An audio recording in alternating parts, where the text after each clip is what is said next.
Okay, good late afternoon, good almost evening. We have a different schedule, Sundays going forward until about July, I think, whatever that is, whenever that is, we'll see.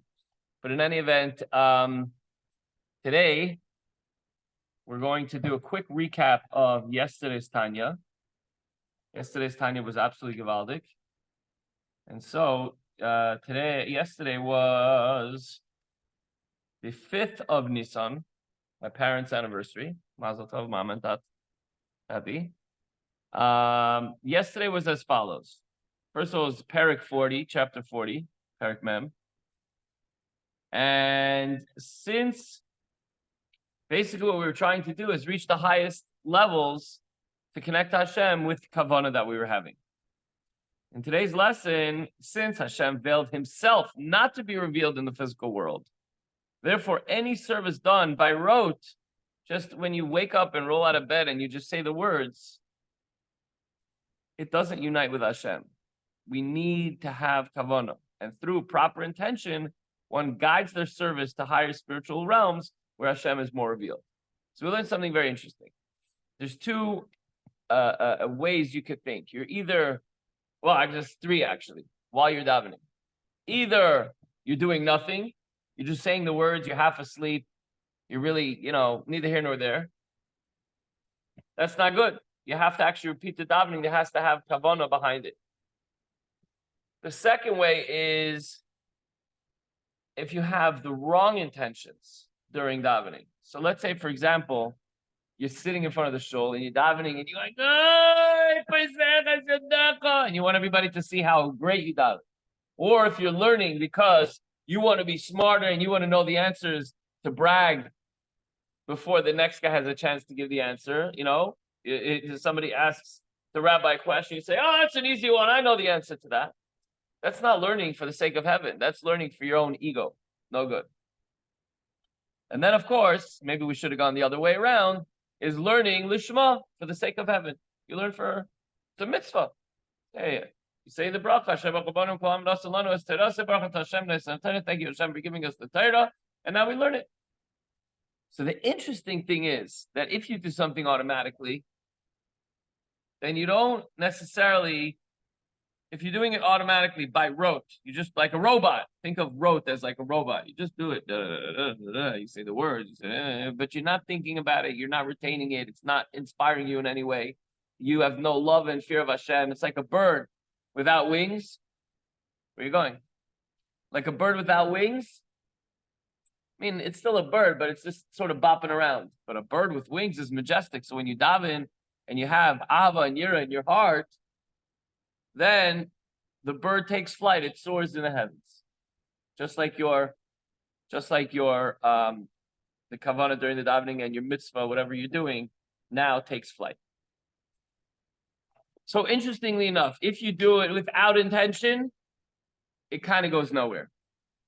If you do it with the wrong intention for selfish reasons, then in the future, if you do teshuvah, if you say, you know what, I messed up, and I was thinking, and I did it out of ego and pride. So then the Alter Rebbe comes up with a chiddush, and he says that when you do something the wrong way, but then you do teshuvah, you could retroactively go and elevate that thing that you did, that mitzvah that you did, that Torah that you learned. You understand, Shalom? So let's say you davened without kavanah, but then later on when you're doing mincha, at Shachris we were rushing, trying to get out to the game, but then you come mincha time, and you have kavanah, and you say, you have so much charati, I wish I would have spent a little more time concentrating on the davening. You can go back in time and elevate the davening from earlier this morning or from yesterday or last week. So when you have the wrong intentions, you can elevate it. But when you do things without any feeling, then there's nothing we can do. Stuck. So that's yesterday's. You know what? We'll just do the takeaway from yesterday, just to leave off, and then we'll go into today. So the takeaway is our words are powerful. The Zohar says your words ascend and pierce the heavens. When we daven with kavanah, we pierce the heavens. And depending on what is said, it arouses what is aroused. If the spoken words were good, it arouses good. And if not, the opposite. So we have a chance and we have an opportunity when we daven with kavana, with ava and yira, we can elevate. Hi, Eli. Hi. We can elevate our tefillos and our Torah learning, and we actually pierce the heavens. We make a difference in the world. Okay. Now we move on to today's Tanya. Eli, please have a seat. Right across from you, so keep an eye on you. Today's Tanya is as follows. Today is the 6th of Nissan, April 14th. The words of davening and Torah study recited with proper intention, kavanah, are elevated to the higher spiritual realms, as we just said, a realm where Hashem, the Ein Sof, the light of Hashem, is more revealed. In this world, do we see Hashem in this world? No, but Hashem is revealed in the higher worlds, at least to a certain extent, not fully. The supreme revelation will only be possible, revelation will only be possible in this world during the times of Mashiach. When Mashiach comes, we're going to see Hashem in the table, in the chair, in everything. We're going to see Hashem. But before Mashiach comes, we don't. How? You have to wait and see. In today's lesson, when a mitzvah is elevated to the upper worlds, it causes a fusion of the divine attributes, and thus severity is sweetened with kindness. The whole thing today is a little bit of a footnote from chapter 40, but in the following note, the Alter Rebbe states that the revelation of divine will in a particular world caused by the ascent of Torah mitzvahs, a relation which he describes as an hour of divine will and divine favor, produces a reaction in the midas of that world. With the revelation of divine will, the midas fuse, and the attribute of severity is sweetened or tempered with kindness. This in turn results in an increased flow of divine kindness into our world. So when we do our part, the severity is tempered, and now we get more blessings.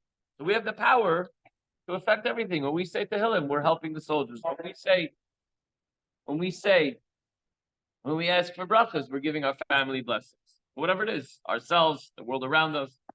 So this effect of the midas is primarily, the effect of the mitzvahs is felt primarily in the fusion of the midas of Atzilus. V'sham meir umeskala gam kein hayichud ha'elyon hanasa b'chol mitzvah salmatayra. In the higher worlds, it also shines forth and is revealed the union affected by every mitzvah and by Torah study. So there's a yichud, there's a union, there's something very powerful and special that takes place when we daven and when we learn, and when we do a mitzvah. So yichud midosav yisparech, namely the union of Hashem's midos. Shenechloloi zu bazu v'nimtakos hagvurais v'chasadim. These midas fuse with each other, and the gvura, the severity, are sweetened by kindness. How? Through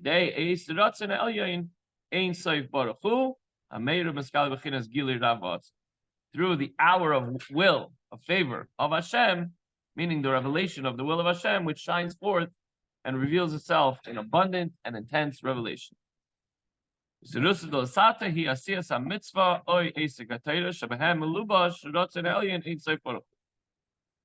By reason of the arousal of man below, consisting of performance of mitzvah or occupation in Torah, in which is the supernal will of Hashem is enclosed.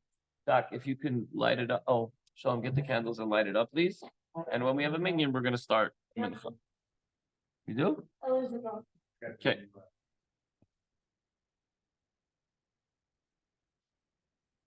Okay. Let's go to we're gonna jump to the takeaway of today. The takeaway is when we do a mitzvah, it has a cosmic effect. We're on page 61, Michael. It has a cosmic effect. It's not just you doing the mitzvah in a vacuum. You unleash an infinite divine energy. And this energy then trickles down into the physical world, sweetening harsh judgments. So whenever we see something going on, Rahman al-Islam last night, hundreds and hundreds of missiles fell. But obviously the Yidden, everybody can say, oh, the incredible technology of the dome. No, Hashem decided that the Yidden are going to be protected. Yes, comes with our friends. We have to make a keli in this world, and we have friends that support us and everything else. But we don't rely, as we say in the davening, we do not place our trust in man, nor do we place our reliance on an angel, but only in the heavens, in the God of heavens, whose Torah is true, whose prophets are true, and who performs numerous deeds of goodness and truth. And that's what Hashem does for us each and every day. So if you want to just say, wow, what an amazing technology, good for you. But if you want to open up your eyes and see that it's a miracle that Hashem decided he's protecting the Jewish people, and we must have done something right to deserve it. Through the Tehillim that we said earlier this morning, and through the Tehillim and the davening and the learning and everything else.